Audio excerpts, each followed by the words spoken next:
Alright, in the main notes video, we're going to talk about some formulas and ways to solve for angles when we have points of intersection like these. And I wanted to make this as an extra video to try to kind of explain why it is that things are what they are. So hopefully this will help you understand if you really want to see why the things are happening the way they are. So I've got this drawing here in which I have these two intersecting chords, and there's a point of intersection, and we're going to look at what happens as that point moves around. So most simply would be if it's at the center of the circle, then we know that these two arc lengths are equal because both of those are central angles and they're vertical to each other, so they have to be equal. And that is kind of the basis of where all of these other formulas are going to come from, is that if I move this off center, so I move it over, say, let's look at I don't want to create any constraints here, but let's move it off center. Now, these two chords are still forming two arcs that are vertical to each other, but my arc lengths are going to be different because this isn't centered anymore. So I'm going to put some measurements on here just so we can see that these are vertical angles. But remember, arc measurements are based on central angles. So I'm going to add a few construction lines here to show from the center, these two radii, this central angle will give me the measure of this arc on the left, and this central angle will give me the measure of the arc on the right. So my right side is 48.019, and my left side is 43.919. So there's a bunch of numbers here, and now they have a bunch of decimals. Actually, let me change these back to driving dimensions so I can try to make my point a little clearer. So let's make this 50 degrees exactly, and let's make this 44 exactly.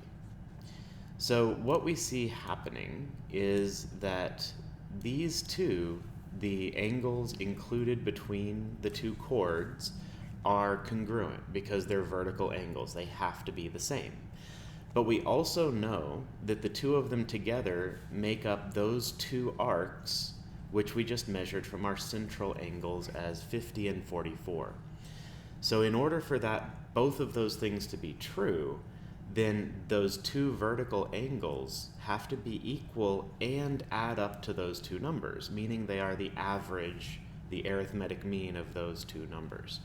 So if we go halfway between 44 and 50, then we get this 47 degrees.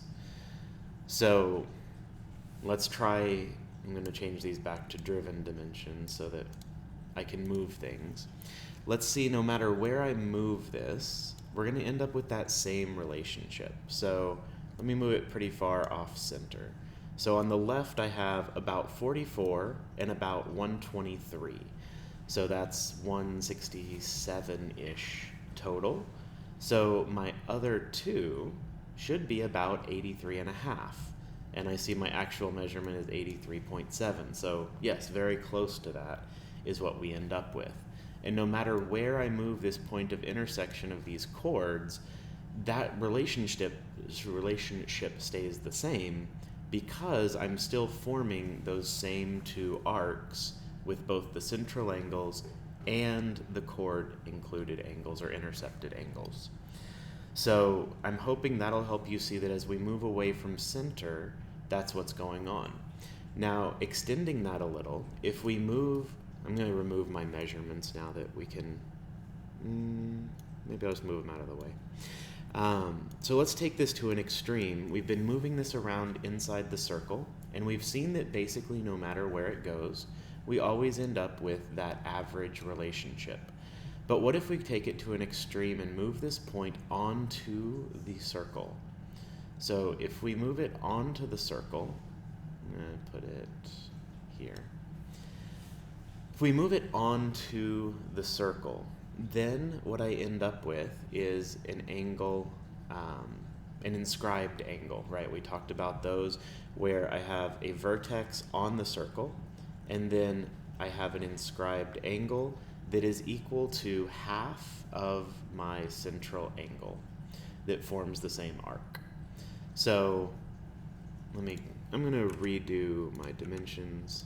Actually, no, I really like what that said. So I still have this same average relationship in that I get 53.06, which is outside the circle, so I don't care about it. And then I have the average of 106 and 0.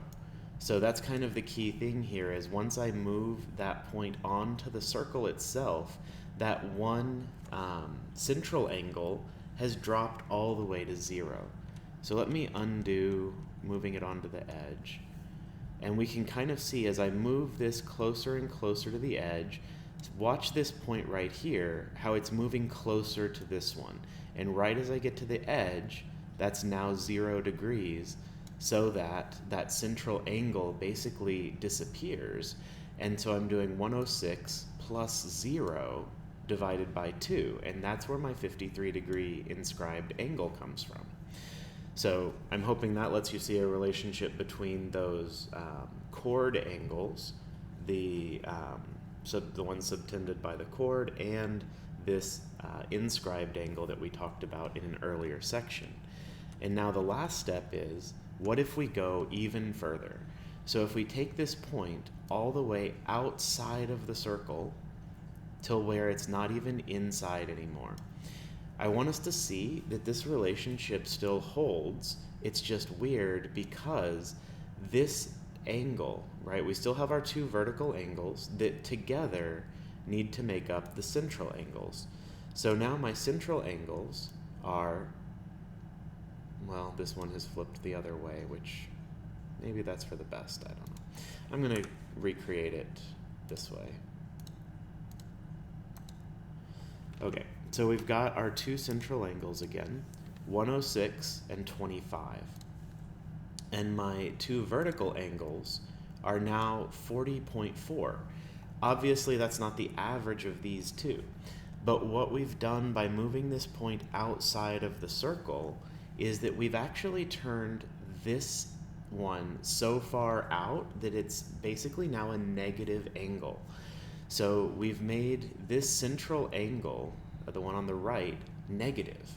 So instead of 106 plus 25 divided by 2, taking the average, we need to do 106 minus 25 divided by 2. So we're still having that exact same relationship that we had before when the intersection point was intersecting chords. Now it would be an intersection of secants because this line extends past the circle. So if we're intersecting two secant lines instead of two chords, all that's happening is this smaller arc, the one closer to my point of intersection, is now essentially a negative measurement. So I'm subtracting it from the far angle. So here it was basically 0 so here we have a positive right side angle. Here that right side angle goes to 0, and as we continue on beyond that, it becomes negative. So this is going to form the relationship for intersecting tangents or secants whenever this point of intersection is outside the circle.